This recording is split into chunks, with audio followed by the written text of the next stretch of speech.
शेतकरी मित्रांनो, या ठिकाणी आता आपण काय करतोय तर कोठारी कंपनीचा 50 मीटर क्यूबचा सँड फिल्टर या ठिकाणी इन्स्टॉलेशन करतोय. आता ह्या व्हिडिओ पाठीमागचा मुद्दा आहे की काय होतं, फिल्टर बसवताना एक काळजी काय घ्यायची आहे फिल्टर लोकांनी पण आणि जे काय शेतकरी फिल्टर इन्स्टॉलेशन करतात त्या शेतकरी बांधवांनी पण. तर काय करायचं, पहिल्यांदा फिल्टर हा सगळं चेकआउट करूनच कंपनीमधून आलेला असतो.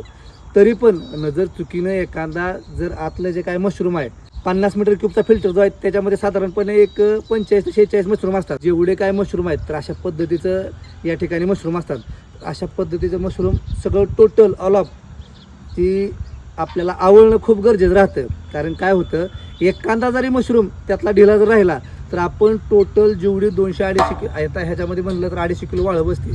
टोटल 250 किलो वाळू आपल्या एक मशरूम जरी खराब झालं किंवा निघलं प्रेशरनं व्यवस्थित न बसल्यामुळं तरी टोटल जी वाळू आहे ती सगळी टोटल आपल्या ड्रिप इरिगेशनला जाऊ शकते. त्यामुळं ही एवढी काळजी घेणं गरजेचं आहे. आणि दुसरा एक मुद्दा, फिल्टरला आपल्या एक 4 ते 5 वर्ष झालं तर फिल्टरची टोटली सर्व्हिसिंग करणं खूप गरजेचं आहे. काय होतं, बरेच शेतकरी बांधव मी बघितलं की फिल्टर एकदा बसवला आहे त्याच्याकडे 10-10 वर्ष फिरकत पण नाहीत. पण तसं न करता फिल्टर एकतर चॉकअप होतो, वाळू जी आहे ती दगडावाने बनती, वाळूची जी काय डेन्सिटी असते ती कमी होती. त्यामुळे तुम्ही नव्याने फिल्टर बसवत असाल किंवा जुना बसवला असेल तर अशा पद्धतीनं काही गोष्टी काळजीपूर्वक करा, जेणेकरून त्याचाही तुम्हाला फायदा 100% होईल.